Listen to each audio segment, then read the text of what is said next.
Hello दोस्तों, स्वागत है आप सभी का आपके अपने चैनल पर। आशा करता हूँ अच्छे होंगे, मस्त होंगे। शिक्षण विधियों की श्रृंखला में हम हिंदी शिक्षा शास्त्र की शिक्षण विधियाँ पढ़ रहे थे। आशा करता हूँ कि पिछली कक्षाएँ आपके लिए बेहतर साबित हुई होगी। और यदि आप चैनल पर नए हैं तो चैनल को सब्सक्राइब कर दीजिए, लाइक करिएगा, शेयर करिएगा। ये शिक्षण विधि आपको रीट, BSTC, PTT और थर्ड ग्रेड आदि भर्ती परीक्षाओं के लिए अच्छा सहयोग करेगी। और आप लगातार इन शिक्षण विधियों के कंटेंट को देखिए। आशा करूँगा कि आपको कुछ सीखने को मिले और मैं भी आपसे कुछ सीखूं। तो शुरू करते हैं आगे। आज हम इस कक्षा में पढ़ेंगे गद्य शिक्षण और पद्य शिक्षण की विधियाँ। गद्य व पद्य हिंदी साहित्य की दो प्रमुख विधा हैं। गद्य विधा में संद, लय, अलंकार एवं रस आदि का निर्वाह करना आवश्यक नहीं है। गद्य शब्द गद्य धातु से बना है, जिसका अर्थ है स्पष्ट कथन। गद्य शिक्षण के उद्देश्य ज्ञानात्मक अधिग्रहण, वाचन, अभिव्यक्ति, मौलिकता, रुचि और अभिव्यक्ति। गद्य शिक्षण की विधाएं निबंध है, जीवनी है, संस्मरण है, नाटक है, कहानी है, उपन्यास है, आत्म चित्रण या आत्मकथा है, रिपोर्टाज है, व्यंग्य है। गद्य शिक्षण के सोपान है 3: वाचन, वाक्य और विचार विश्लेषण। इसके बाद गद्य पाठों के प्रकार। पठन शिक्षण की दृष्टि से गद्य पाठ दो प्रकार के होते हैं: गहन अध्ययन अध्ययनिष्ठ गद्य पाठ और द्रुत वाचनोद्दिष्ट गद्य पाठ। गद्य शिक्षण की मुख्य विधियाँ अर्थबोध विधि, आदर्श विधि, प्रश्नोत्तर विधि, उद्बोधन विधि और समीक्षा विधि। इन विधियों को हम आगे के पोर्शन में कवर कर लेंगे। इसके बाद आता है पद्य शिक्षण। पद्य के माध्यम से कवि अपनी भावनाओं की अभिव्यक्ति सहज में करता है। पद्य के अंतर्गत भावना, कल्पना तथा बुद्धि तीनों पक्षों का समावेश होता है, जिसमें भाव तत्व प्रधान होता है। यानी पद्य शिक्षण का मुख्य उद्देश्य होता है कि रसास्वादन मिले, बच्चे को कुछ एंटरटेनमेंट मिले, जो अपनी पढ़ाई के साथ और कुछ और अच्छा गायन, कला और आदि के क्षेत्र में भी अच्छा करे। तो इसकी कुछ विशेषता है: संगीतात्मक है, भावानुकूलता है, अनुभूति की प्रबलता है, सहजता है, सजीवता है। और कविता शिक्षण का महत्व है: कविता बालक के रागात्मक भावों को पुष्ट करती है। कविता बालक में मनोयोग पूर्वक सुनने की दक्षता विकसित करती है। कविता बालक में भाषा एवं साहित्य के प्रति रुचि विकसित करती है। कविता शिक्षण बालक में उचित संध, गति, यति और आरोह के साथ कविता पाठ करने की दक्षता विकसित करती है। कविता शिक्षण बालक में काव्य सर्जन के प्रति रुचि जागृत करता है। प्रधानतः काव्य के दो पक्ष होते हैं: भाव पक्ष, जिसे काव्य की आत्मा कहते हैं, और कला पक्ष, जो काव्य का शरीर है। इसके बाद गद्य या कविता शिक्षण की प्रमुख विधियाँ। गीत विधि।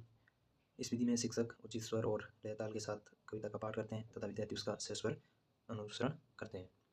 इस विधि में अर्थबोध और भावबोध नहीं होता है। इस विधि में कविता के बाह्य पक्ष का ज्ञान हो पाता है। इस विधि का मुख्य उद्देश्य रसास्वादन है, यानी बच्चे को रसास्वादन कराने का होता है। ये विधि केवल प्राथमिक स्तर पर उपयोगी है। प्राथमिक स्तर पर प्रयुक्त कविताएं छंदबद्ध, तुकांत, नाद, सौंदर्य, सर्व शब्दावली युक्त और क्रियाप्रधान होती है। अभिनाट्य विधि। अभिनय या नाट्य विधि। इस प्रणाली में कविता पाठ अभिनय एवं अंग संचालन के साथ किया जाता है। इस विधि का प्रयोग उन कविताओं के लिए किया जाता है जिनमें क्रियात्मकता अधिक हो तथा अभिनय आवश्यक हो। इस विधि में रसास्वादन के साथ भावबोध पर भी बल दिया जाता है और इस विधि से कक्षा का वातावरण सजीव एवं सरस रहता है। शब्दार्थ कथन या अर्थबोध विधि। शब्दार्थ कथन या अर्थबोध विधि ये कविता शिक्षण की परंपरागत प्रणाली है। इस विधि के अंतर्गत अध्यापक स्वयं ही कविता का अर्थ बता देता है, यानी कविता का जो सार रूप अर्थ होता है वो शिक्षक पहले बता देता है। इसके बाद आता है कि इस विधि में शिक्षक कविता पाठ करने के साथ साथ कविता में आए हुए कठिन शब्दों के अर्थ स्पष्ट करता है, जिससे कविता पाठ के साथ ही बालक में भावबोध हो जाता है। इस प्रक्रिया से शिक्षण के समय कविता का प्रभाव बार बार बाधित होता है, जिससे रसास्वादन में बाधा उत्पन्न होती है। इस विधि में बालक मूक श्रोता बनकर बैठा रहता है, क्योंकि संपूर्ण कार्य शिक्षक करता है। शिक्षक उस कविता से संबंधित अनुवाद बालक को बता देता है, तो बालक को ज़्यादा कुछ क्रिया करनी नहीं पड़ती है, इसलिए बालक मूक श्रोता होकर बैठ जाता है। इस विधि में कविता पाठ शुष्क एवं गद्यवत होता है। ये विधि एक अमनवैज्ञानिक विधि है। इसके बाद आती है खंडान्वय या प्रश्नोत्तर विधि। ये महत्वपूर्ण विधि है। इस विधि में कविताओं को अलग अलग खंडों में बांटकर अध्ययन करवाया जाता है। कविता शिक्षण के दौरान प्रत्येक खंड का आदर्श एवं अनुक्रम पाठ करवाया जाता है तथा साथ ही प्रत्येक खंड पर आधारित प्रश्न भी किए जाते हैं। ये विधि विद्यार्थियों से प्रत्येक खंड पर प्रश्न कर उनसे प्राप्त उत्तरों के आधार पर आवश्यकता अनुसार अर्थ एवं भावबोध करवाने की प्रक्रिया है। इस विधि का प्रयोग इतिवर्तात्मक कविताओं के शिक्षण हेतु किया जाता है। ये विधि ज्ञात से अज्ञात और सरल से कठिन शिक्षण सूत्रों पर आधारित है। ये विधि प्राथमिक स्तर पर उपयोगी नहीं है, किंतु उच्च प्राथमिक स्तर पर प्रभावी और मनोवैज्ञानिक विधि है। इसके बाद आती है दंडान्वय विधि।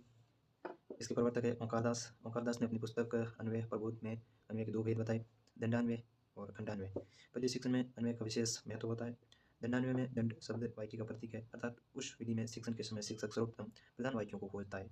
मतलब शिक्षक के हाथ में जो लकड़ी होती है, उस लकड़ी के द्वारा शिक्षक प्रधान वाक्यों को अंडरलाइन करता हुआ पढ़ाने का कार्य करता है, जिसमें अन्वय प्रबोध में कर्ता, क्रम और क्रिया आदि से संबंधित प्रश्नों के द्वारा पद्य का शिक्षण कराना दंडान्वय कहा गया है।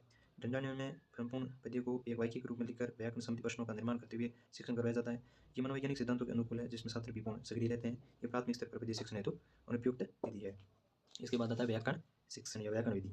इस विधि में कविता शिक्षण के साथ अर्थ बताकर कविता की व्याख्या की जाती है। यानी व्याख्या विधि में क्या करता है कि शिक्षक जो कविता होती है उसका अर्थ बता देते हैं और उसकी संपूर्ण व्याख्या शिक्षक कर लेता है। तो इसमें क्या होता है कि बालक ज़्यादा सक्रिय नहीं हो पाता है। इस विधि में शब्दार्थ की अपेक्षा भावार्थ पर अधिक बल दिया जाता है।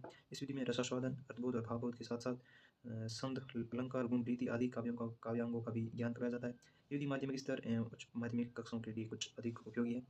इस विधि के कुछ रूप है अलग अलग: व्यास विधि, तुलना विधि और समीक्षा विधि। व्यास विधि: व्यास शब्द का अर्थ है कथावाचक। इस प्रणाली में शिक्षक समय कविता पाठ के साथ शब्दार्थ, भावार्थ एवं व्याख्या करते हैं तथा साथ ही कविता के अनुरूप सभी उदाहरण एवं प्रसंगों का उल्लेख करते हैं। इस प्रणाली में विद्यार्थी मात्र मूक श्रोता होते हैं, जिससे उनमें रसास्वादन और विवेचन की दक्षता का विकास नहीं होता है। ये विधि माध्यमिक स्तर से ही प्रभावी है। भावात्मक कविताओं की व्याख्या करने में इस विधि का प्रयोग उत्तम है। इसके बाद आती है तुलना विधि। इस प्रणाली में कविता शिक्षण के उपरांत उस कविता के समान भाव युक्त कविता प्रस्तुत की जाती है। इसमें विद्यार्थी दोनों कविताओं का तुलनात्मक अध्ययन करते हैं। इस प्रणाली से विद्यार्थी में अर्थ, भाव और विचार बोध की समीक्षा करने की दक्षता विकसित होती है। समीक्षा विधि: ये प्रणाली व्यास प्रणाली का उन्नत रूप है। इसमें कविता के भावार्थ, व्याख्या, विभिन्न प्रसंगों का वर्णन करने के साथ समस्त काव्यांगों, लय, छंद, अलंकार, सप्तशती, काव्य गुण, दोष, रीति का उल्लेख किया जाता है। ये एक शास्त्रीय विधि है। इसमें कविता के भाव पक्ष एवं कला पक्ष दोनों का वर्णन किया जाता है। इसके बाद आती है रसास्वादन विधि। इस विधि में कविता का रसास्वादन करवाना अर्थ और भावबोध से अधिक महत्वपूर्ण है। ये विधि उपचार विधि है, क्योंकि इसमें काव्यानंद की अनुभूति प्रधान उद्देश्य है। रसास्वादन विधि में अलग अलग कक्षा स्तर के अनुरूप कविताओं का प्रयोग किया जाता है। प्राथमिक स्तर पर अभिव्यक्ति प्रधान कविताएं प्रयोग में की जाती है, जिनमें कोई गहन अर्थ या भावनाएं हो। माध्यमिक स्तर पर भाव या वर्णन प्रधान कविताएं और उच्च माध्यमिक स्तर पर विचार प्रधान कविताएं बोली जाती है। रसास्वादन में शिक्षक को कविता का पाठ उचित लय, गति और छंदबद्ध रूप से होना चाहिए तथा यथासंभव विद्यार्थियों से अनुकरण आदि भी करवाना चाहिए। रसास्वादन की क्षमता सभी विद्यार्थियों में अलग अलग होती है। रसास्वादन की क्षमता नियमित शिक्षण और अभ्यास से ही विकसित की जा सकती है। रसास्वादन के 3 प्रमुख स्वरूप हैं: अभिव्यक्ति सौंदर्य, भाव सौंदर्य और वैचारिक सौंदर्य। तो ये हमने पढ़ी इसमें गद्य शिक्षण और पद्य शिक्षण की कुछ महत्वपूर्ण विधियाँ। इसके बाद में आती है कहानी शिक्षण की कुछ महत्वपूर्ण विधियाँ, जो हम पढ़ लेते हैं। कहानी गद्य साहित्य की सर्वाधिक प्रिय विधा है। कहानी को गल्प या कथा भी कहते हैं। कहानी एक लघु रचना है, जिसमें मानव जीवन एवं चरित्र का वर्णन बड़े ही हृदयस्पर्शी और कलात्मक एवं आकर्षक रूप में होता है। कहानी का विशेष गुण लघुता है। कहानी के प्रमुख तत्व कथा वस्तु, पात्र एवं चरित्र चित्रण, कथोपकथन एवं भाषा शैली, देश काल एवं वातावरण और उद्देश्य। कहानी शिक्षण का महत्व है: कहानी से बालक में सामान्य ज्ञान में वृद्धि होती है। कहानी से बालक की कल्पना शक्ति का विकास होता है। कहानी से बालक को मानव व्यवहार एवं आचरण का ज्ञान होता है। कहानी से बालक के नैतिक एवं चारित्रिक गुणों का विकास किया जा सकता है। कहानी से बालक में तर्क, विवेक एवं संकल्प शक्ति का विकास किया जा सकता है। कहानी से बालक की सृजनात्मकता का विकास होता है। ये बालक में भाषा एवं साहित्य के प्रति रुचि विकसित करती है। तो कहानी शिक्षण की प्रमुख विधियाँ: कथन विधि या कथन कहानी विधि। इस विधि में कहानी को कथनों के माध्यम से प्रस्तुत किया जाता है। इस विधि से शिक्षण के दौरान केवल शिक्षक सक्रिय रहता है। कथन कहना एक कला है, इसमें सभी शिक्षक कुशल हो ये आवश्यक नहीं है। परियों की कहानियाँ छोटे बालकों में कल्पना शक्ति को विकसित करने का साधन है। ये प्राथमिक स्तर पर मनोवैज्ञानिक विधि है। चित्र प्रदर्शन विधि। इस विधि में कहानी का प्रस्तुतिकरण चित्रों के माध्यम से किया जाता है। इस विधि में कहानी के प्रमुख पात्रों और घटनाओं के चित्र प्रस्तुत किए जाते हैं तथा उनकी सहायता से कहानी का विकास किया जाता है।